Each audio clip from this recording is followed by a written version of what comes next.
Book of Exodus, second book of the Bible, picks up the storyline from Genesis, previous story from Genesis. Abraham, Israel, and Jacob, his family, a large family of over 70. His young son Joseph became the second over command of Egypt and saved his own family from king of Egypt or Pharaoh. But later he lived there for a safe haven.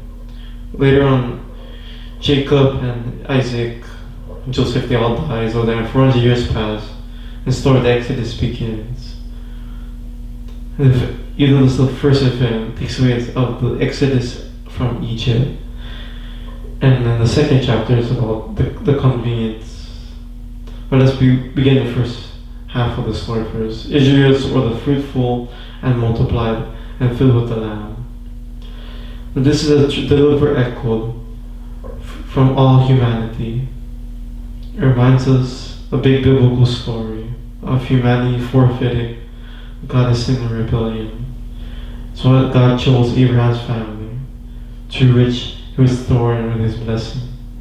But his new Pharaoh do not think Israel as a blessing. He thinks growing Israelites like a threat of his path. So like in Genesis, he rebelled against God's king humanity, and humanity, and Pharaoh wants to destroy Israel. And he does all this to force laborers, and he forces all the boys to be drowned in a Nile river. Epitomizes his humanity. Pharaoh has so redefined good and evil.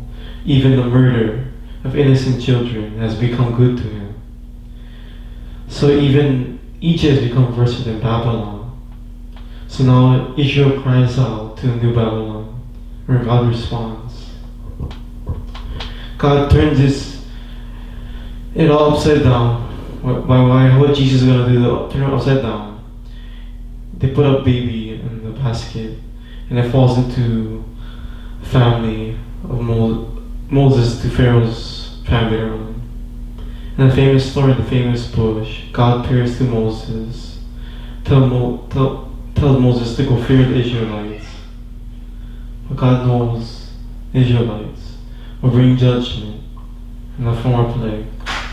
And God also says, will harden his hearts. And when Exodus is the next main part, the confrontation between God and Pharaoh. What does this mean? God will harden Pharaoh's heart. Read this section of story in a sequence. And Moses' second encounter with the story. His heart grew hard, Pharaoh. In response, God sends 5 plagues to him, each confronting him. Each time, Moses offers him a chance to let the people go, but when it turned to the plague, he didn't want to listen. So Pharaoh was hard in his heart, or his heart grew harder. So eventually, a second set of plagues would happen too. So while God hardened Pharaoh's heart, the point is, God knew Pharaoh would resist, but still gave him many chances to do the right thing. But eventually, Pharaoh's evil reaches a point of no return. Even his advisors think he's crazy. And God bends Pharaoh's evil lures into his own destruction, so he can save his people. So what happens next? The final plague of the Passover. So God turns the plagues over. God will turn it all over. He will kill, like how Pharaoh killed the Israelites. He's gonna turn it all back around to Pharaoh this time. So what happens is later on, they're gonna do the annual Israel Passover. For the night, they sacrifice a young lamb and paint in his blood upon the door. And to find people covered with the blood of the lamb and Passover. And the sons will be spared that has this blood on top to the door, and to remember God's justice. So the Israelites celebrated this. But the Pharaoh didn't want to listen. So he loses his own son, repels to go forward. So that makes Exodus, later on, the Exodus people will leave and let them go. But then later on, Pharaoh goes after them and go to for a final show to go after them and his army. But the people of Exodus, they make it all safely with Moses. But later on, it's like a song of the sea in one of the verses, chapter 15. Lord remains as a king. It retells a poetry of God's, about what Jesus, he will confront evil and he will redeem the slaves and he will bring his people to the promised land and they will dwell among him, his people. And this is how the story sounds like when God becomes king of his people. In the wilderness, they are making their way to Mount Sinai, the people. People are thirsty and they want water. And they're criticizing Moses for rescuing him. They long good for the good old days. But they're all crazy. But God graciously provides food and water. But they show a darker story later on. But is the people, are the hard at heart is just like Pharaoh's? Well, we'll find out in the next story. If you notice in the book of the first story, you know we got enslaved from the Pharaoh. But later he got plagues, later he escaped with the pass of the Lamb. And later God delivered his people from the water and the sea into the wilderness. Surprisingly, he got crumbled and plain.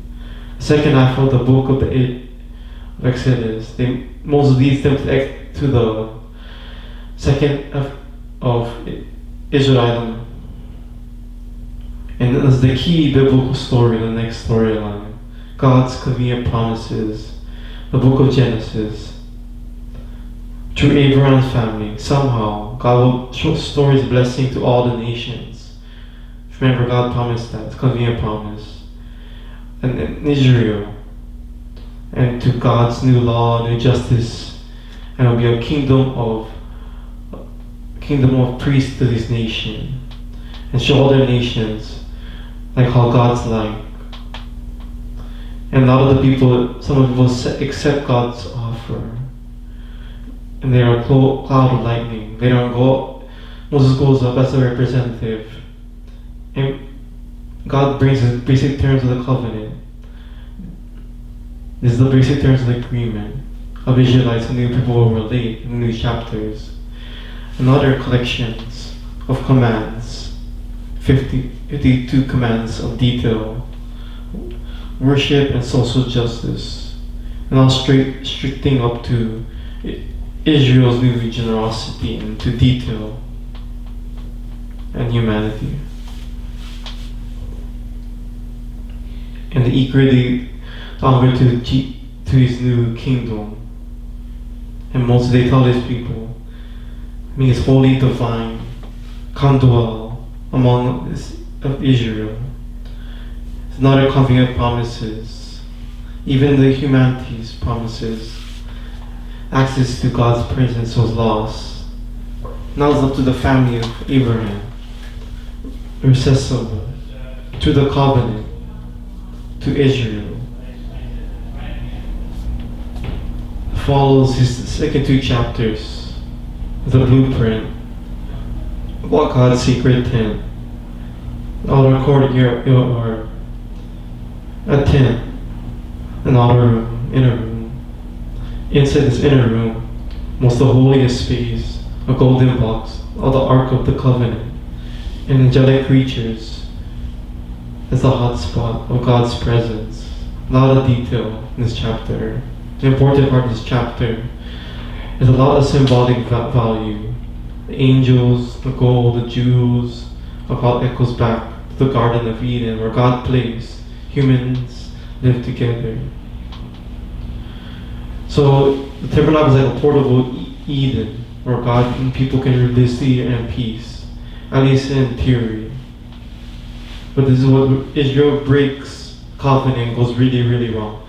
When Moses is up there, and up there at Mount Sinai, there's people are they make us a golden calf so they can worship it as the God who saved them from slavery.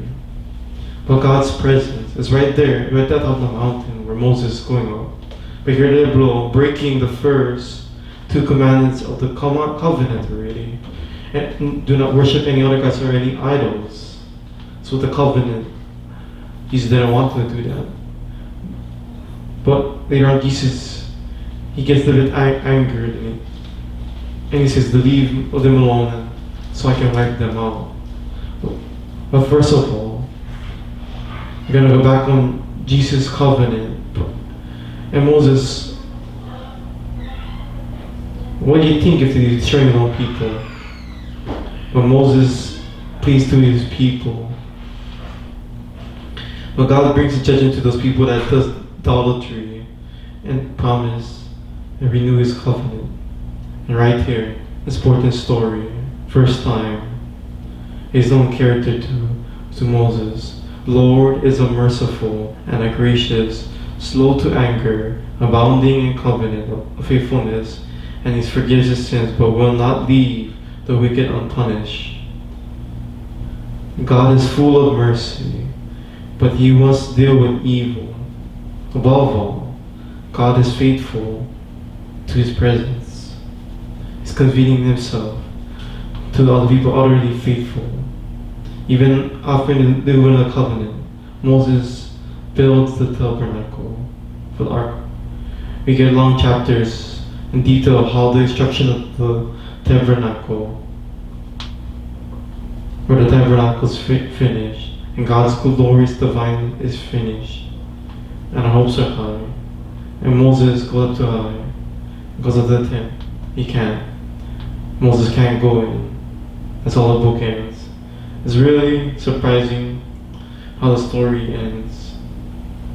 But we see how much the sin has damaged God's relationship. The book can open up. Remember Pharaoh threatening God's covenant. Now the book ends. Here comes his worst enemy. And there's a sin that threatens the new. So how is God going to recognize his holiness, his goodness, his presence with the sinful corruption of his covenant people? Usually that problem is. And next book, what it's all about. But that's what Exodus is all about.